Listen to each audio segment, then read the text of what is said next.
সুপ্রিয় দর্শক শ্রোতা, আমন্ত্রণ জানাচ্ছি বাংলাভিউ রাতের সংবাদে। সংবাদ আয়োজন নিয়ে বার্তা কক্ষে রয়েছে আমি সত্যজিৎ সিংহ। বিস্তারিত সংবাদের শুরুতেই জানিয়ে দিচ্ছি লতিফ ট্রাভেলস সংবাদ শিরোনাম।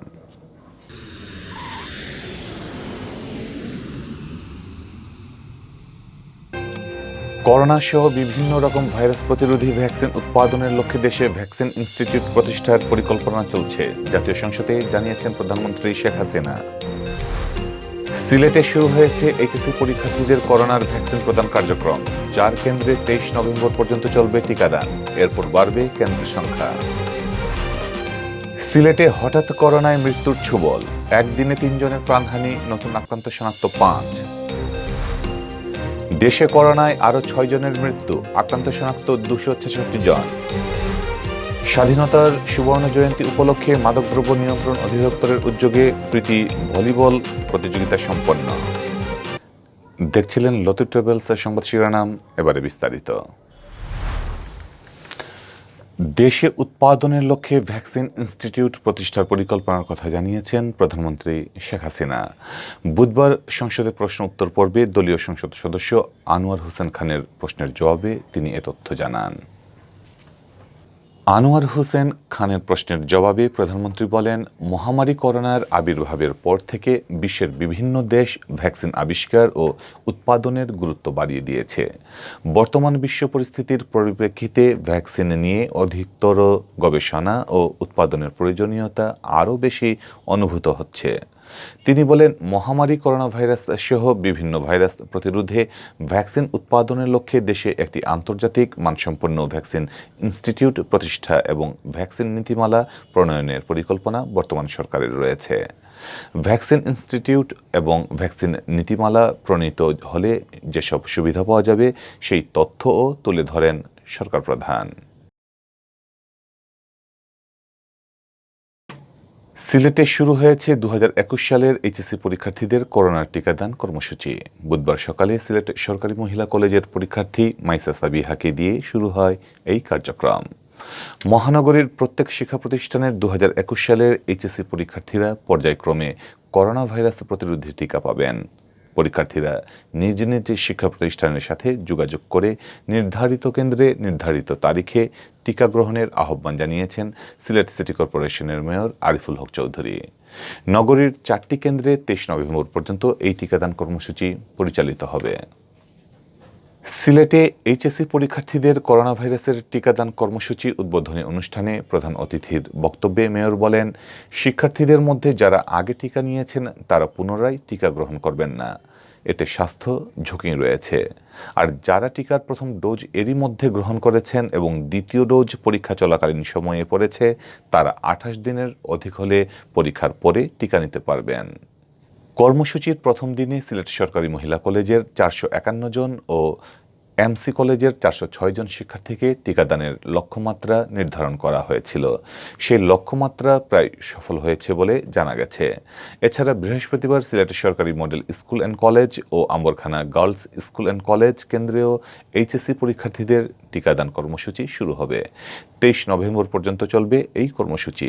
পরবর্তী পর্যায়ক্রমে সিলেট সরকারি মহিলা কলেজ কেন্দ্রে women's model college, central women's college, Britannica women's college, metro city women's college, Moinuddin আদর্শ মহিলা কলেজ, সরকারি অগ্রগামী বালিকা স্কুল অ্যান্ড কলেজ ও সিলেট সরকারি মহিলা কলেজের এইচএসসি পরীক্ষার্থীদের নির্ধারিত তারিখে টিকা দেওয়া হবে। এমসি কলেজ কেন্দ্রে scholars home Major Tila, Sylhet সরকারি college, Shahjalal city college, Jalalabad college, SAARC college, Jamia Islamia school and college ও ইউনিভার্সাল কলেজ ও এমসি কলেজের এইচএসসি পরীক্ষার্থীদের নির্ধারিত তারিখে টিকা দেওয়া হবে। এছাড়াও সিলেটের আরও বেশ কয়েকটি স্কুল ও কলেজে নির্ধারিত দিনে এই টিকাদান কার্যক্রম পরিচালিত হবে।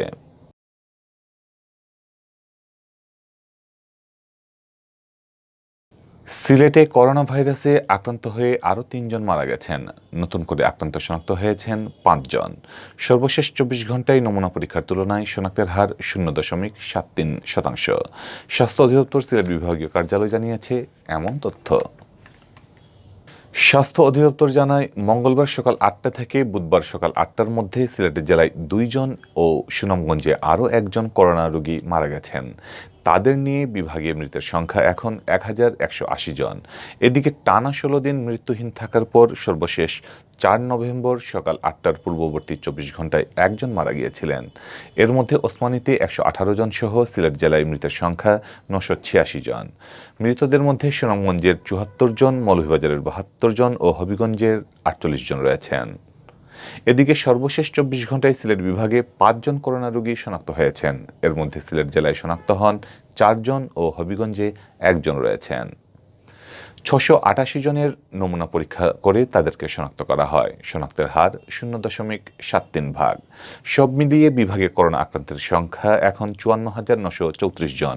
এর মধ্যে ওসমানী মেডিকেল কলেজ হাসপাতালে 4,855 জন সহ সিলেট জেলায় শনাক্তের সংখ্যা 33,863 জন, সুনামগঞ্জের 6,245 জন, মৌলভীবাজারের 8,131 জন ও হবিগঞ্জের 6,655 জন রয়েছেন শনাক্তের তালিকায়। সিলেট বিভাগীয় পরিচালক স্বাস্থ্য ডক্টর হিমাংশু লাল রায় জানান, সর্বশেষ 24 ঘন্টায় বিভাগে সুস্থ হয়েছেন 10 জন। সুস্থ হওয়াদের মোট সংখ্যা এখন 49,230 জন।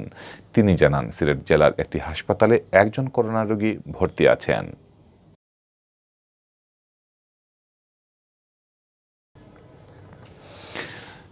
দেশে গেল 24 ঘন্টায় করোনায় আরও 6 জনের মৃত্যু হয়েছে। এদের মধ্যে 2 জন পুরুষ এবং 4 জন নারী। 6 জনের মধ্যে সরকারি হাসপাতালে 4 জন, বেসরকারি হাসপাতালে 1 জন এবং বাসায় 1 জনের মৃত্যু হয়েছে। এ নিয়ে ভাইরাসটিতে মৃতের সংখ্যা বেড়ে দাঁড়ালো 27,934 জনে। 24 ঘন্টায় মৃত্যুর হার 1.78%। বুধবার স্বাস্থ্য অধিদপ্তরের পরিচালক অধ্যাপক ডক্টর মোহাম্মদ নাজমুল ইসলাম স্বাক্ষরিত এক বিজ্ঞপ্তিতে এ তথ্য জানানো হয়েছে। এছাড়া গেল 24 ঘন্টায় আক্রান্ত হিসেবে শনাক্ত হয়েছেন 266 জন। এ নিয়ে মোট শনাক্ত রোগীর সংখ্যা দাঁড়িয়েছে 15,73,214 জনে। এর আগের 24 ঘন্টায় সারা দেশে 2 জনের মৃত্যু হয়। বিজ্ঞপ্তিতে বলা হয়েছে, গত 24 ঘন্টায় সরকারি ও বেসরকারি 836টি ল্যাবরেটরিতে 19,648টি নমুনা সংগ্রহ ও 19,670টি নমুনা পরীক্ষা করা হয়।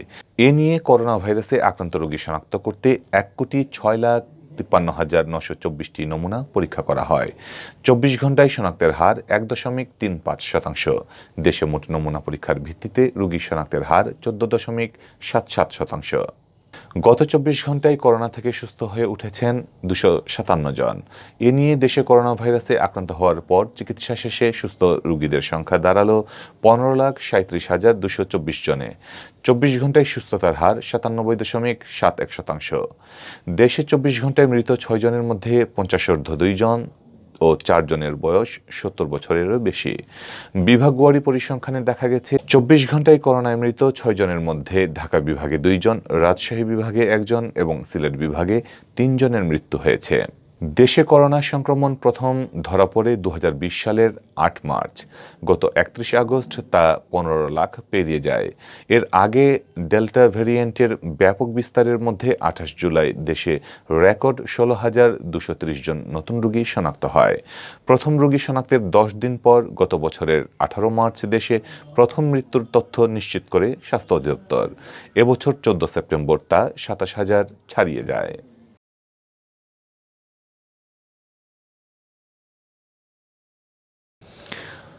স্বাধীনতার সুবর্ণ জয়ন্তী উদযাপন উপলক্ষে প্রীতি ভলিবল প্রতিযোগিতা ও পুরস্কার বিতরণী সম্পন্ন হয়েছে।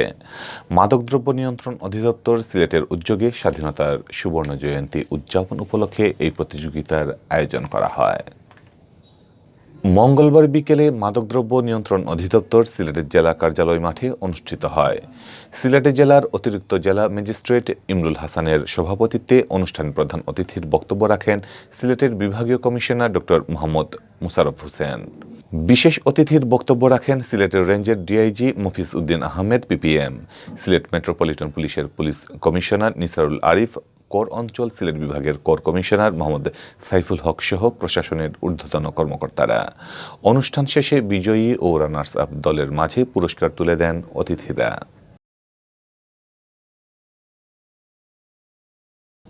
এই ছিল এখনকার মতো সংবাদ। পরবর্তী আঞ্চলিক ভাষার সংবাদ দেখার আমন্ত্রণ জানিয়ে বিদায় নিচ্ছি। সাথে থাকার জন্য ধন্যবাদ।